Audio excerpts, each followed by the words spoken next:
மேச ராசிக்கு எப்படி இருக்க போகுது இந்த 2026? உங்களுக்கு தசாபுத்தி சப்போர்ட் பண்ணுற டைமில் நீங்கள் ஒரு சிறப்பான முன்னேற்றத்தையும் வந்து தொழிலில் அடைவீங்க. அப்போ இவர் கொடுக்கக்கூடிய பலன்களும் பார்த்தீங்கன்னா கண்ணிமைக்கிற நேரத்தில் வந்து பலன்களை கொடுப்பாரு அப்படின்னு சொல்லலாம். திருமணம் விஷயம் வந்து கைகூடும். இன்னொன்று பணம் நிறைய சேர்றது, நகைகள் நிறைய சேர்றது. ஸோ நீங்கள் என்ன பண்ணணும் இந்த வருஷம் மேசராசிக்காரர்கள் அப்படின்னு பார்க்கும்போது நிச்சயமாக வந்துட்டு குரு வழிபாடு பண்ணுறது, சூரிய வழிபாடு பண்ணுறது, ஆதித்ய கிருதயம் கேட்குறது, இதெல்லாமே எப்போவுமே உங்களுக்கு ரொம்ப நல்லது. பக்தி டுடே சேனல் நேயர்களுக்கு அன்பான வணக்கம். சென்னையிலேருந்து அஸ்ட்ராலஜர் பிருந்தா பேசுகிறேன். அனைவருக்கும் ஆங்கில புத்தாண்டு நல்வாழ்த்துக்கள். எப்படி இருக்க போகுது இந்த 2026 அப்படிங்கிறத பார்த்துக்கலாம் வாங்க. பொதுவாகவே வந்து பார்த்திங்கன்னா வருட பலன்கள் சொல்லும்போது நம்ம வருட கிரகங்களான குரு, சனி, ராகு, கேது இவங்களுக்கு முக்கியத்துவம் கொடுத்து தான் நம்ம வருட பலன்கள் நிர்ணயிப்போம். மாத பலன்கள்ங்கும்போது பார்த்திங்கன்னா மாத கிரகங்கள் வரும். அதாவது செவ்வாய், சூரியன், சுக்கிரன், புதன் இவங்களெல்லாம் நம்ம எடுத்து பலன் சொல்லுவோம்.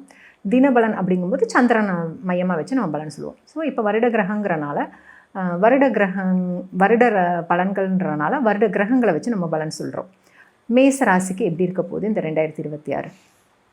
ராசிக்கு 3ஆம் இடத்துல குரு, ராசிக்கு 5ஆம் இடத்துல கேது, ராசிக்கு 11ஆம் இடத்துல ராகு, 12ஆம் இடத்துல சனி. ஓகேங்க. ஸோ நம்மளுக்கு விரய சனி, அது நம்மளுக்கு தெரிஞ்ச விஷயந்தான். மார்ச் மாதத்துலேருந்தே நம்ம அதோட போராடிட்டு தான் இருக்கோம்.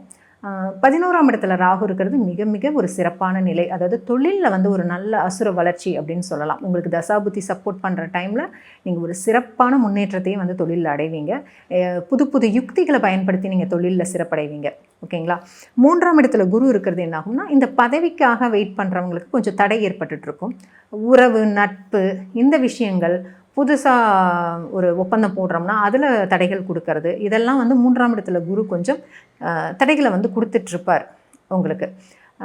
இப்போ வந்து பார்த்திங்கன்னா ஜூன் மாதத்தில் இந்த குரு வந்து பெயர்ச்சியாகி கடகத்துக்கு போகிறாரு. அதிச்சார குருவாக கடகத்துக்கு போகிறாரு. ஓகே. ஸோ இந்த வருஷத்தில் பார்த்திங்கன்னா குரு பெயர்ச்சி மட்டும்தான் இருக்குது. அதுவும் பார்த்திங்கன்னா அதிச்சார குரு பெயர்ச்சி ஜூன் 2ஆம் தேதி கடகத்துக்கு போகிறாரு.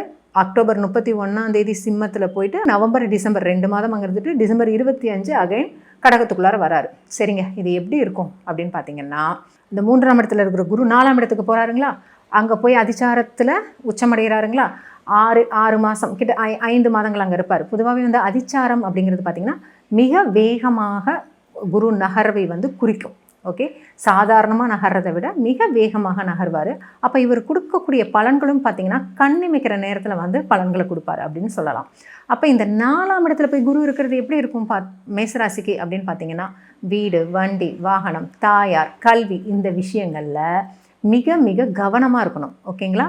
ஸோ ரொம்ப நிதானத்தையும் கவனத்தோடையும் இந்த இடத்த வந்து நம்ம கருத்தில் கொண்டு ஹேண்டில் பண்ணும்போது ரொம்ப ஒரு சிறப்பான அமைப்பாக இருக்கும். ஸோ 4ஆம் இடத்துல குரு இருக்கிறது பார்த்திங்கன்னா அவ்வளோ ஒரு சிறப்பான விஷயம் இல்லை. ஸோ இது சார்ந்த விஷயங்களில் நமக்கு அவசர முடிவுகளை வந்து அவர் கொடுப்பார். ஓகேங்களா. அந்த முடிவுகளை கொடுத்து அதன் மூலமாக நம்ம ஏதாவது ஸ்ட்ரகிள்ஸில் மாற்ற மாதிரி இருக்கும். அதனால் அதில் கொஞ்சம் விழிப்புணர்வாக இருங்க. ஆனால் இந்த 4ஆம் இடத்துக்கு வராரு இல்லைங்களா இந்த குரு, உங்களுடைய 12ஆம் இடத்துல விரய சனியாக இருக்கார் இல்லையா, 12ஆம் இடத்துல சனி இருக்கார் இல்லைங்களா, அந்த சனியை பார்ப்பார். அப்போ அந்த அந்த ஒரு அலைச்சல், திரிச்சல், மனசில் ஒரு பதட்டம், கவலை, எந்த வேலையை எடுத்தாலும் தடை ஏற்பட்டது, இதெல்லாம் நிச்சயமாக கொஞ்சம் மட்டுப்பட ஆரம்பிக்கும். ஓகேங்களா.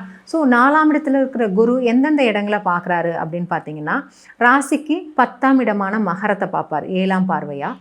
அதே மாதிரி அவருடைய 5ஆம் பார்வை, அதாவது கடகத்திலேருந்து 5ஆம் பார்வை பார்த்திங்கன்னா விருச்சிகத்தை பார்ப்பார். ராசிக்கு 8ஆம் இடத்தை பார்ப்பார், ராசிக்கு 10ஆம் இடத்தை பார்ப்பார், அதே மாதிரி ராசிக்கு 12ஆம் இடத்தை பார்ப்பார். ஸோ இந்த இடங்கள் எல்லாமே அவங்களுக்கு வந்து ஓரளவுக்கு சிறப்படையும். ஓகே. 8ஆம் இடம் அப்படிங்கும்போது இன்சூரன்ஸ் சம்மந்தப்பட்ட விஷயங்கள், திடீர் பணவரவுகள், திடீர் அதிர்ஷ்டம், உயில் ஏதாவது நம்மளுக்கு கிடைக்கிறது, ரொம்ப நாள் வெயிட் பண்ணிகிட்ருக்கோம் அப்படின்னா உயில் மூலமாக நம்மளுக்கு சொத்து கிடைக்கிறது, இதெல்லாம் வந்து இந்த குருவோட பார்வை உங்களுக்கு வந்து சிறப்பு பலனை கொடுக்கும் நிச்சயமாக. அதே மாதிரி 10ஆம் இடத்தை பார்க்கும்போது தொழிலையுமே ஒரு சிறப்பு, அதாவது ஏதாவது பணத்தடை இருக்குது அப்படிங்கும்போது இந்த குருவோட பார்வை வந்து உங்களுக்கு சிறப்பாக பண்ணி கொடுக்கும். சப்போஸ் இப்போ உங்களுக்கு மகரத்தில் வந்து சுக்கிரன் இருக்கிறாரு, இப்போ வந்து இந்த குரு பார்க்குறாரு அப்படின்னா எவ்வளோ பிரச்சனைகள் இருந்தாலும் இந்த சுக்கிரனை குரு பார்க்கும்போது திருமணம் விஷயம் வந்து கைகூடும். இன்னொன்று பணம் நிறைய சேர்றது, நகைகள் நிறைய சேர்றது, ஆல்ரெடி நகை அடகு வச்சுருக்கீங்கன்னா அதை மீட்கிறது, இதெல்லாமே வந்து இந்த குருவோட பார்வை. உங்கள் ஜனனகால ஜாதகத்தில் சுக்கிரன் மகரத்தில் இருந்தால் சொல்கிறேன், சுக்கிரன் இருந்தால் இந்த பலன்களை எல்லாம் கொடுக்கும் சூரியன். ஸோ அந்த இடத்துல எந்த கிரகம் இருந்தாலுமே குருவால் அது வலுப்படும். ஓகேங்களா? அந்த காரகம், அந்த பாவகம் எல்லாமே சிறப்படையும். ஸோ நீங்கள் என்ன பண்ணணும் இந்த வருஷம் மேசராசிக்காரர்கள் அப்படின்னு பார்க்கும்போது, நிச்சயமாக வந்துட்டு குரு வழிபாடு பண்ணுறது, சூரிய வழிபாடு பண்ணுறது, ஆதித்ய கிருதயம் கேட்குறது, இதெல்லாமே எப்போவுமே உங்களுக்கு ரொம்ப நல்லது. பக்தி டுடே சேனல் நேயர்களுக்கு அன்பான வணக்கம். சென்னையிலேருந்து அஸ்ட்ராலஜர் பிருந்தா பேசுகிறேன்.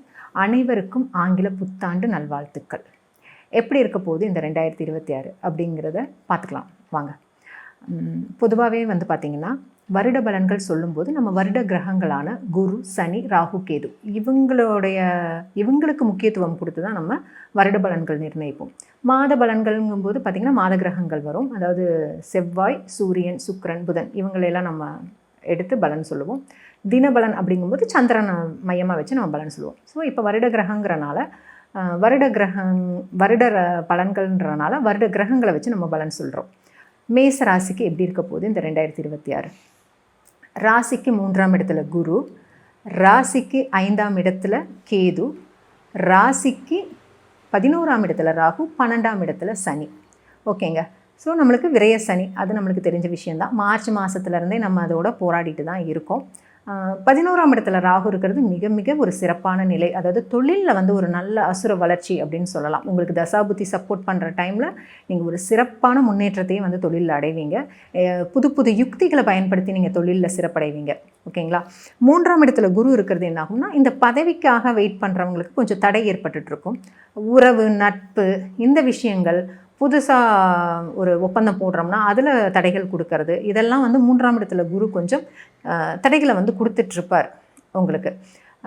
இப்போ வந்து பார்த்திங்கன்னா ஜூன் மாதத்தில் இந்த குரு வந்து பெயர்ச்சியாகி கடகத்துக்கு போகிறாரு. அதிச்சார குருவாக கடகத்துக்கு போகிறாரு. ஓகே. ஸோ இந்த வருஷத்தில் பார்த்திங்கன்னா குரு பயிற்சி மட்டும்தான் இருக்குது. அதுவும் பார்த்திங்கன்னா அதிச்சார குரு பயிற்சி ஜூன் 2ஆம் தேதி கடகத்துக்கு போகிறாரு. அக்டோபர் 31ஆம் தேதி சிம்மத்தில் போயிட்டு நவம்பர், டிசம்பர் 2 மாதம் அங்கே இருந்துட்டு டிசம்பர் 25 அகைன் கடகத்துக்குள்ளார வராரு. சரிங்க. இது எப்படி இருக்கும் அப்படின்னு பார்த்தீங்கன்னா, இந்த 3ஆம் இடத்துல இருக்கிற குரு 4ஆம் இடத்துக்கு போகிறாருங்களா, அங்கே போய் அதிச்சாரத்தில் உச்சமடைகிறாருங்களா, 6 மாதம் கிட்ட 5 மாதங்கள் அங்கே இருப்பார். பொதுவாகவே வந்து அதிச்சாரம் அப்படிங்கிறது பார்த்திங்கன்னா மிக வேகமாக குரு நகர்வை வந்து குறிக்கும். ஓகே. சாதாரணமாக நகர்றதை விட மிக வேகமாக நகர்வார். அப்போ இவர் கொடுக்கக்கூடிய பலன்களும் பார்த்திங்கன்னா கண்ணிமைக்கிற நேரத்தில் வந்து பலன்களை கொடுப்பார் அப்படின்னு சொல்லலாம். அப்போ இந்த 4ஆம் இடத்துல போய் குரு இருக்கிறது எப்படி இருக்கும் மேசராசிக்கு அப்படின்னு பார்த்திங்கன்னா, வீடு, வண்டி, வாகனம், தாயார், கல்வி, இந்த விஷயங்களில் மிக மிக கவனமாக இருக்கணும். ஓகேங்களா? ஸோ ரொம்ப நிதானத்தையும் கவனத்தோடையும் இந்த இடத்த வந்து நம்ம கருத்தில் கொண்டு ஹேண்டில் பண்ணும்போது ரொம்ப ஒரு சிறப்பான அமைப்பாக இருக்கும். ஸோ 4ஆம் இடத்துல குரு இருக்கிறது பார்த்திங்கன்னா அவ்வளோ ஒரு சிறப்பான விஷயம் இல்லை. ஸோ இது சார்ந்த விஷயங்களில் நமக்கு அவசர முடிவுகளை வந்து அவர் கொடுப்பார். ஓகேங்களா? அந்த முடிவுகளை கொடுத்து அதன் மூலமாக நம்ம ஏதாவது ஸ்ட்ரகிள்ஸில் மாற்ற மாதிரி இருக்கும். அதனால் அதில் கொஞ்சம் விழிப்புணர்வாக இருங்க. ஆனால் இந்த 4ஆம் இடத்துக்கு வராரு இல்லைங்களா இந்த குரு, உங்களுடைய 12ஆம் இடத்துல விரய சனியாக இருக்கார் இல்லையா, 12ஆம் இடத்துல சனி இருக்கார் இல்லைங்களா, அந்த சனியை பார்ப்பார். அப்போ அந்த அந்த ஒரு அலைச்சல், திரிச்சல், மனசில் ஒரு பதட்டம், கவலை, எந்த வேலையை எடுத்தாலும் தடை ஏற்பட்டது, இதெல்லாம் நிச்சயமாக கொஞ்சம் மட்டுப்பட ஆரம்பிக்கும். ஓகேங்களா? ஸோ 4ஆம் இடத்துல இருக்கிற குரு எந்தெந்த இடங்களை பார்க்குறாரு அப்படின்னு பார்த்தீங்கன்னா, ராசிக்கு 10ஆம் இடமான மகரத்தை பார்ப்பார் 7ஆம் பார்வையாக.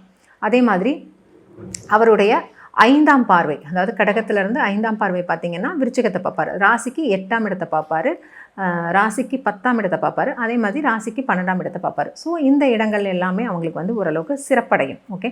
8ஆம் இடம் அப்படிங்கும்போது இன்சூரன்ஸ் சம்மந்தப்பட்ட விஷயங்கள், திடீர் பணவரவுகள், திடீர் அதிர்ஷ்டம், உயில் ஏதாவது நம்மளுக்கு கிடைக்கிறது, ரொம்ப நாள் வெயிட் பண்ணிகிட்ருக்கோம் அப்படின்னா உயில் மூலமாக நம்மளுக்கு சொத்து கிடைக்கிறது, இதெல்லாம் வந்து இந்த குருவோட பார்வை உங்களுக்கு வந்து சிறப்பு பலனை கொடுக்கும் நிச்சயமாக.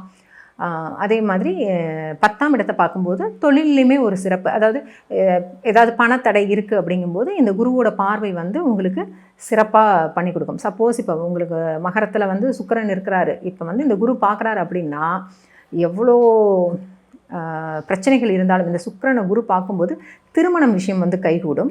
இன்னொன்று பணம் நிறைய சேர்றது, நகைகள் நிறைய சேர்றது, ஆல்ரெடி நகை அடகு வச்சுருக்கீங்கன்னா அதை மீட்கிறது, இதெல்லாமே வந்து இந்த குருவோட பார்வை. உங்கள் ஜனனகால ஜாதகத்தில் சுக்கிரன் மகரத்தில் இருந்தால் சொல்கிறேன், சுக்கிரன் இருந்தால் இந்த பலன்களை எல்லாம் கொடுக்கும். சூரியன், ஸோ அந்த இடத்துல எந்த கிரகம் இருந்தாலுமே குருவால் அது வலுப்படும். ஓகேங்களா? அந்த காரகம், அந்த பாவகம் எல்லாமே சிறப்படையும். ஸோ நீங்கள் என்ன பண்ணணும் இந்த வருஷம் மேசராசிக்காரர்கள் அப்படின்னு பார்க்கும்போது, நிச்சயமாக வந்துட்டு குரு வழிபாடு பண்ணுறது, சூரிய வழிபாடு பண்ணுறது, ஆதித்ய கிருதயம் கேட்குறது, இதெல்லாமே எப்போவுமே உங்களுக்கு ரொம்ப நல்லது.